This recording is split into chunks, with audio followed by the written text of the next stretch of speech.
लेकिन मैंने आना जारी रखा, टिकट लेना जारी रखा, लोगों को बुलाते रहना जारी रखा, और उसका परिणाम ये रहा कि आज यूपी के कितने शहरों में मेरे 400-500 लोग आराम से बैठते हैं। ये किसी के भी साथ हो सकता है, आपके साथ भी हो सकता है। तैयार है आप? फ्रेंड्स, मैंने जर्नी शुरू करी, मुझे बहुत लोगों ने मना किया, बहुत लोगों ने मना किया, बहुत लोगों ने मजाक उड़ाया, कहते थे तेल साबुन मंजन बेचने का बिजनेस है, पढ़ाई लिखाई छोड़ के तेल साबुन बेच रही हूँ। मेरे मामा ने तो मुझे कहा कि मुझे बता दिया, किसी को मत बताना, लोग मजाक उड़ाएंगे, कंपनी भाग गई, मम्मी पापा की बदनामी होगी, ये सब काम नहीं करना है। मेरी बुआ ने बुलाया ही नहीं सुनने के लिए। मैंने 4-5 बार फोन किया कि मैं आके कुछ बताना चाह रही हूँ, उनको ये बात पता चल चुकी थी कि मैं कुछ ऐसा काम कर रही हूँ वेस्टीज का, उन्होंने मुझे बुलाया ही नहीं। मेरी मौसी ने फोल्डर खुलने ही नहीं दिया, उन्होंने कहा मुझे पता है टोपी पहनाने का बिजनेस है। फोल्डर निकालने ही नहीं दिया कि मैं जानती हूँ टोपी पहनाने का बिजनेस है।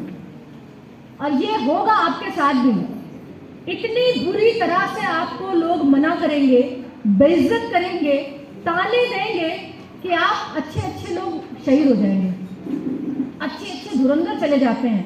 जब 4 लोगों की ना सुनाई पड़ती है, 4 लोग मना करते हैं, मजाक उड़ाते हैं, तो अच्छों का दम निकल जाता है, भूल जाते हैं स्टेज पे क्या बोला था, भूल जाते हैं ट्रेनिंग में क्या सुना था। यस और नो? मुझे बहुत लोगों ने मना किया, लेकिन फिर भी मैंने अपनी यात्रा जारी रखी।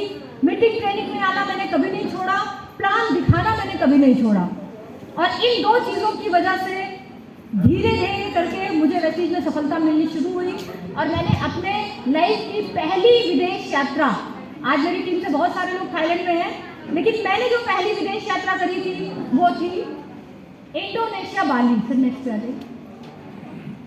ये मेरी पहली विदेश यात्रा थी, और मैं आपको बताऊं, जब मेरे पास कंपनी से फोन आया ना कि मैडम आपको ट्रैवल फंड में आपका इतना फंड हो गया और आप इस बार बाली जाएंगी, अपना कंफर्मेशन दीजिए, तो मैंने बोला कि मैं और विदेश यात्रा, ये तो मैंने सोचा ही नहीं था। मैं तो पैसे कमाने आई थी 10,000 रुपए। 10,000 रुपए इसलिए कमाना था क्योंकि मेरी एक स्कूटी थी जिसको मैंने 2 लोगों से पैसे उधार लेके खरीदे थे। धीरे धीरे उनके उधार चुकाए मैंने, मेरे पास स्कूटी खरीदने का पैसा नहीं था। स्कूटी वाली बनना चाहती थी, स्कूटी तो खरीद ली, तेल डलाने के पैसे नहीं। नई नवेली स्कूटी सजा कर लाई और घर में खड़ा कर दिया। 1-1.5 महीना तक तो मुझे चलानी नहीं आती थी, क्योंकि चलाने के लिए भी तो जमीन पर निकालना जरूरी है, और मैं कहती थी मिट्टी लग जाएगी, गड्ढा लग जाएगा, कीचड़ आ जाएगा, कहीं गिर गई, खरोच ना जाए, इतनी सारी टेंशन, तो मैं बहुत कम निकालती थी गाड़ी। फिर धीरे धीरे करके मैंने स्कूटी चलानी तो सीख ली। अब स्कूटी चलानी तो सीख ली, लेकिन उसमें पैसे, तेल डलाने के लिए पैसे चाहिए, वो पैसे मेरे पास थे नहीं।